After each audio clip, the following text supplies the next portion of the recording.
আজ কী রান্না করব এই ভাবতেই আমাদের অর্ধেক সময় কেটে যায়। আজ একটা মুশকিল আসান করা আপনাদের রেসিপি শেয়ার করব।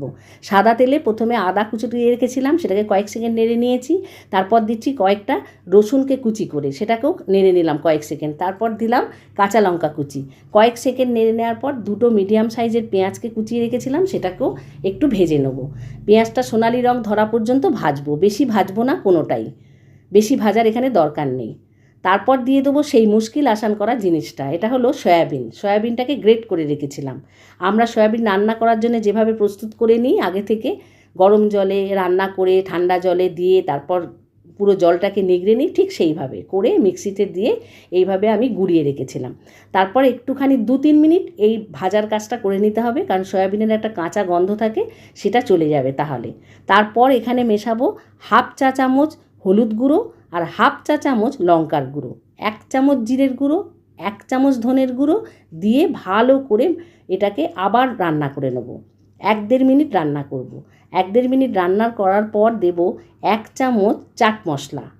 টেস্টটা একটু নোনতা ভাব আনার জন্য, চটপটা ভাব আনার জন্য চাট মশলাটা এখানে দেব। তারপরে আবার ভালো করে নাড়িয়ে নিয়ে দেব 1/2 চা চামচ মতন নুন আর 1 চামচ চিনি। সেগুলোকেও ভালো করে মিশিয়ে নিয়ে রান্নাটা প্রায় শেষ হয়ে এসছে। পুরটা এরকমভাবে হয়ে আসবে পুরো ঝুরঝুরে। তারপর ওপর থেকে দিয়ে দেবো একটু ধনেপাতার কুচি, টেস্টটাকে আরও বাড়িয়ে নেওয়ার জন্য। তারপর গ্যাসের ফ্লেমটাকে একদম বন্ধ করে এটাকে ঠান্ডা করতে দেবো। তারপর আটা মেখে নেব, যেরকম আমরা রুটি খাই ঠিক সেই রকম। কোনো ময়ান দেওয়ার এখানে দরকার নেই, শুধু একটু নুন দিয়ে প্লেন জল দিয়ে মেখে নিয়েছি।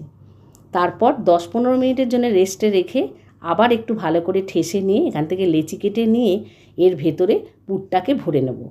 ততক্ষণে পুরটা আমার ঠান্ডা হয়ে গেছে পুরোপুরি। পুর দেওয়ার সময় কার্পণ্য করলে হবে না, পুরো ভরে ভরে পুর দিতে হবে। কারণ আমরা এই ধরনের পরোটাগুলো সাধারণত চাটনি বা সস বা চায়ের সঙ্গে খেয়ে থাকি, তাই পুর কম দিলে এর স্বাদ কিন্তু ঠিকমতো পাওয়া যাবে না। পুর যেন পুরো পরোটায় ছড়িয়ে থাকে সেরকম ভরে ভরে পুর দিতে হবে। তারপর একটু শুকনো আটাকে ভালো করে এর সঙ্গে লাগিয়ে নিয়ে, লেচির সঙ্গে ভালো করে লাগিয়ে নিয়ে আস্তে আস্তে বেলে নিতে হবে। বেশি তাড়াহুড়ো করলে চলবে না, তাহলে কিন্তু এটা ফেটে বেরিয়ে যাবে।